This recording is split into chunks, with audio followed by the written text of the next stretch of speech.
Friends, ಇವತ್ತಿನ ವಿಡಿಯೋದಲ್ಲಿ ಬೆಳ್ಳುಳ್ಳಿ ಚಟ್ನಿ ಪುಡಿ ವಿಡಿಯೋನ ಶೇರ್ ಮಾಡ್ತಾ ಇದ್ದೀನಿ. ಈಗಾಗಲೇ ನಾನು ಕರಿಬೇವಿನ ಸೊಪ್ಪಿನ ಚಟ್ನಿ ಪುಡಿ, ನುಗ್ಗೆ ಸೊಪ್ಪಿನ ಚಟ್ನಿ ಪುಡಿ ವಿಡಿಯೋನ ಅಪ್ಲೋಡ್ ಮಾಡಿದ್ದೀನಿ. ಡಿಸ್ಕ್ರಿಪ್ಷನಲ್ಲಿ ವಿಡಿಯೋ ಲಿಂಕ್ ಶೇರ್ ಮಾಡಿರ್ತೀನಿ, ನೀವು ಆ ವಿಡಿಯೋನ ಕೂಡ ನೋಡ್ಬೋದು. ತುಂಬಾ ಹೆಲ್ದಿಯಾಗಿರೋಂಥ ಚಟ್ನಿ ಪುಡಿಗಳನ್ನ ಶೇರ್ ಮಾಡ್ತಾಯಿದ್ದೀನಿ. ಹಾಗೆ ಮತ್ತಷ್ಟು ವಿಡಿಯೋಗಳನ್ನ ನೀವು ನೋಡಬೇಕು ಅಂದರೆ ನನ್ನ ಚಾನಲ್ನ ಸಬ್ಸ್ಕ್ರೈಬ್ ಮಾಡ್ಕೊಳ್ಳಿ. ಮೊದಲಿಗೆ ನಾನಿಲ್ಲಿ ಒಂದು ಬಾಣಲಿನ ಸ್ಟವ್ ಮೇಲಿಟ್ಟು ಅರ್ಧ ಕೊಬ್ಬರಿ ತುರಿನ ತುರಿದ್ಬಿಟ್ಟು ಬಿಸಿ ಮಾಡ್ಕೊಳ್ಳೋಕ್ಕೆ ಪಾನ್ಗೆ ಹಾಕ್ತಾಯಿದ್ದೀನಿ. ನೀವು ಈ ಕೊಬ್ಬರಿ ತುರಿನ ಹುರ್ಕೊಳ್ಳುವಾಗ ತುಂಬಾ ಜಾಸ್ತಿ ಕಲ್ಲರ್ ಆಗಲಿಕ್ಕೆ ಬಿಡಬಾರ್ದು.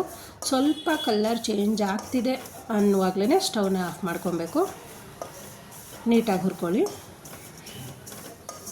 ಈ ಥರ ಕೊಬ್ಬರಿ ತುರಿನ ನೋಡಿ ಕಲರ್ ಚೇಂಜ್ ಆಗಿದೆ, ಅಷ್ಟಕ್ಕೆ ಸ್ಟವ್ ಆಫ್ ಮಾಡ್ಕೊಳ್ಳೋಣ. ಮತ್ತು ಅದೇ ಪಾನ್ಗೆ ಸ್ವಲ್ಪ ಎಣ್ಣೆನ ಹಾಕ್ಕೊತಾ ಇದ್ದೀನಿ. ಅಂದರೆ ಅರ್ಧ ಸ್ಪೂನ್ ಮಾತ್ರ ಸಾಕಾಗುತ್ತೆ. ಇದಕ್ಕೆ 2 ಸ್ಪೂನಷ್ಟು ಕಡಲೆಬೇಳೆನ ಹಾಕ್ಕೊಳ್ಳೋಣ. ಕಡಲೆಬೇಳೆನ 1 ನಿಮಿಷ ತನಕ ಫ್ರೈ ಮಾಡ್ಕೊಳ್ಳೋಣ. ಜಾಸ್ತಿ ಸಿಯೋದಕ್ಕೆ ಬಿಡಬಾರ್ದು, ಸ್ವಲ್ಪ ಬಿಸಿ ಆಗೋಷ್ಟು ಫ್ರೈ ಮಾಡಿಕೊಂಡ್ರೆ ಸಾಕು. ಸ್ಟವ್ನ ಯಾವಾಗಲೂ ಸಿಮ್ಮಲ್ಲೇ ಇಟ್ಕೊಳ್ಳಿ, ಇಲ್ಲಾಂದರೆ ಸೀದೋಗ್ಬಿಡುತ್ತೆ.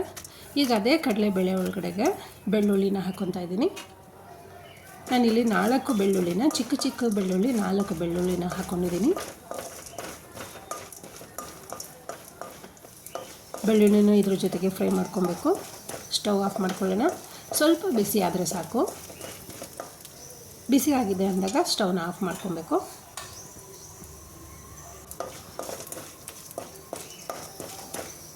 ತೀರಾ ಜಾಸ್ತಿನ ಉರಿ ಕೊಡಬಾರ್ದು, ಯಾಕಂದರೆ ಜಾಸ್ತಿ ಉರಿ ಕೊಟ್ಟರೆ ಅದೇನಾಗುತ್ತೆ, ಮೇಲ್ಮೇಲೆ ಮಾತ್ರ ಸೀದೋಗ್ಬಿಡುತ್ತೆ, ಒಳಗಡೆ ಹಾಗೆ ಹಸಿ ಥರ ಇರುತ್ತೆ. ಹಾಗಾಗಿ ಯಾವಾಗಲೂ ಸ್ಟವ್ನ ಸಿಮ್ಮಲ್ಲಿ ಇಟ್ಕೊಂಡು ಫ್ರೈ ಮಾಡ್ಕೊಬೇಕು. ಫ್ರೈ ಆದಮೇಲೆ ಈಗ ಕಡಲೆಬೇಳೆ ಮತ್ತು ಬೆಳ್ಳುಳ್ಳಿನ ತಟ್ಟೆನಲ್ಲಿ ಆರಲಿಕ್ಕೆ ಹಾಕ್ಕೊತಾ ಇದ್ದೀನಿ. ಬಿಸಿ ಅನ್ನಕ್ಕೆ, ದೋಸೆಗೆ, ಇಡ್ಲಿಗೆ, ಚಪಾತಿಗೆ, ರೊಟ್ಟಿಗಂತೂ ತುಂಬ ಚೆನ್ನಾಗಿರುತ್ತೆ. ಈಗ ಅದೇ ಪಾನ್ಗೆ 1 ಸ್ಪೂನಷ್ಟು ಜೀರಿಗೆನ ಹಾಕ್ಕೊಂಡಿದ್ದೀನಿ. ಜೊತೆಗೆ ಒಣಮೆಣ್ಸಿನ್ಕಾಯಿ ಹಾಕ್ಕೊಂಡಿದ್ದೀನಿ, ಖಾರಕ್ಕೆ ತಕ್ಕಂಗೆ. ಅರ್ಧ ನಿಂಬೆ ಹಣ್ಣಿನ ಗಾತ್ರ ಹುಣಸೆಹಣ್ಣು ಹಾಕ್ಕೊಂಡಿದ್ದೀನಿ.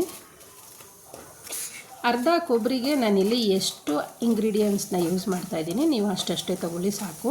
ಇನ್ನು ನಿಮಗೆ ಏನಾದರೂ ಜಾಸ್ತಿ ಬೇಕು ಅಂತ ಅಂದರೆ ಎಲ್ಲ ಇಂಗ್ರೀಡಿಯೆಂಟ್ಸು ಸ್ವಲ್ಪ ಜಾಸ್ತಿ ಹಾಕ್ಕೊಳ್ಳಿ. ಜೊತೆಗೆ ಕರಿಬೇವಿನ ಸೊಪ್ಪು ಹಾಕಿ ಫ್ರೈ ಮಾಡ್ಕೊಳ್ಳೋಣ. ಇದೂ ಅಷ್ಟೇ, ತುಂಬ ಕಲರ್ ಬರಲಿಕ್ಕೆ ಬಿಡಬಾರ್ದು.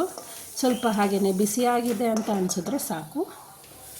ಸ್ಟವ್ನ ಆಫ್ ಮಾಡ್ಕೊಳ್ಳೋಣ. ಇವಾಗ ಇದನ್ನು ತಟ್ಟೆಗೆ ಹಾಕಿ ಆರಲಿಕ್ಕೆ ಬಿಡೋಣ. ನೋಡಿ, ಇಲ್ಲಿ ನಾನೀಗ ಕೊಬ್ಬರಿ ತುರಿ, ಕಡಲೆಬೇಳೆ, ಬೆಳ್ಳುಳ್ಳಿ, ಹುಣಸೆ ಹಣ್ಣು, ಒಣಮೆಣ್ಸಿನ್ಕಾಯಿ, ಜೀರಿಗೆ ಇದನ್ನೆಲ್ಲ ಹುರ್ಕೊಂಡಿದ್ದೀನಿ. ತಣ್ಣಗಾದಮೇಲೆ ಜಾರ್ಗೆ ಹಾಕ್ಕೊಳ್ಳೋಣ. ನೀವು ಜಾರ್ಗೆ ಹಾಕಿದ್ಮೇಲೆ ತೀರಾ ನುಣ್ಣಗೆ ರುಬ್ಬೋ ಅವಶ್ಯಕತೆ ಇರೋಲ್ಲ. ಚಟ್ನಿ ಪುಡಿ ಅಂದರೆ ಯಾವಾಗಲೂ ತರಿ ಥರನೇ ಇರಬೇಕು, ಅಂದರೆ ಸ್ವಲ್ಪ ದಪ್ಪಕ್ಕೆ. ಬಿಸಿ ಅನ್ನಕ್ಕಂತೂ ತುಪ್ಪ ಜೊತೆ ಹಾಕ್ಕೊಂಡು ತಿಂತಾಯಿದ್ರೆ ತುಂಬ ಚೆನ್ನಾಗಿರುತ್ತೆ.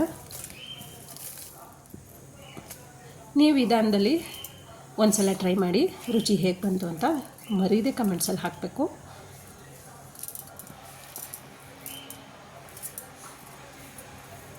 ಜಾರ್ಗೆಲ್ಲ ಹಾಕ್ಕೊಂಡಾದ್ಮೇಲೆ ನಾನು ತೋರಿಸ್ತಿದ್ದೀನಿ ನೋಡಿ, ಅಷ್ಟು ಬೆಲ್ಲನ ಹಾಕ್ಕೊತಾ ಇದ್ದೀನಿ. ರುಚಿಗೆ ತಕ್ಕಷ್ಟು ಉಪ್ಪು. ಈಗ ಕ್ಯಾಪ್ನ ಹಾಕಿ ರುಬ್ಕೊಂಬರ್ಬೇಕಾಗುತ್ತೆ ಮಿಕ್ಸಿನಲ್ಲಿ. ನೀವು ಮಿಕ್ಸಿನಲ್ಲಿ ರುಬ್ಬುವಾಗ ಮಿಕ್ಸಿನ ಆಫ್ ಮಾಡಿ ಆನ್ ಮಾಡಿ ರುಬ್ಕೊಬೇಕು. ಆವಾಗ ಕರೆಕ್ಟಾಗಿ ಬರುತ್ತೆ. ನೋಡಿ ತೋರಿಸ್ತಿದ್ದೀನಲ್ವ, ಅಷ್ಟು ಹದ ಬಂದರೆ ಸಾಕು. ಅಂದರೆ ಜಾಸ್ತಿ ದಪ್ಪನೂ ಇಲ್ಲ, ಜಾಸ್ತಿ ನುಣ್ಣಗೂ ಇಲ್ಲ, ತರಿ ಥರ ಬಂದರೆ ಬೆಳ್ಳುಳ್ಳಿ ಚಟ್ನಿ ಪುಡಿ ರೆಡಿ ಆದಂಗೆ. ಈಗ ಬಾಕ್ಸ್ಗೆ ಶಿಫ್ಟ್ ಮಾಡ್ಕೊತಾ ಇದ್ದೀನಿ. ನೀವು ಬಾಕ್ಸ್ಗೆ ಹಾಕಿದ ತಕ್ಷಣವೇ ಕ್ಯಾಪ್ನ ಕ್ಲೋಸ್ ಮಾಡಬೇಡಿ, ಯಾಕಂದರೆ ಕ್ಲೋಸ್ ಮಾಡಿದ ತಕ್ಷಣ ಅದು ಉಂಡೆ ಥರ ಹಾಗೆ ಉಳ್ಕೊಂಬಿಡುತ್ತೆ. ನಾವು ಮಿಕ್ಸಿನಲ್ಲಿ ರುಬ್ಬಿರೋದ್ರಿಂದ ಸ್ವಲ್ಪ ಬಿಸಿ ಇರುತ್ತಲ್ವ, ಹಾಗಾಗಿ ಅದು ಚಟ್ನಿ ಪುಡಿನ ಬಾಕ್ಸ್ಗೆ ಹಾಕಿದ್ಮೇಲೆ ಎಲ್ಲ ಆರಾದಮೇಲೆ ನೀವು ಕ್ಯಾಪ್ನ ಕ್ಲೋಸ್ ಮಾಡಿ ಫ್ರಿಜ್ಗೂ ಇಡ್ಬೋದು, ಅಥವಾ ನೀವು ಹೊರಗಡೆನೂ ಇಟ್ಕೋಬೋದು, ತೊಂದರೆ ಏನಿಲ್ಲ. ಈ ಥರ ಚಟ್ನಿ ಪುಡಿನ ನೀವು ಹೆಚ್ಚು ಕಮ್ಮಿ 1 ತಿಂಗಳ ತನಕ ಸ್ಟೋರೇಜ್ ಮಾಡಿ ಯೂಸ್ ಮಾಡ್ಕೊಬೋದು. ತುಂಬಾ ಹೆಲ್ದಿಯಾಗಿರುತ್ತೆ ಮತ್ತು ಅಷ್ಟೇ ರುಚಿ ಅಂತೂ ತುಂಬ ಚೆನ್ನಾಗಿರುತ್ತೆ.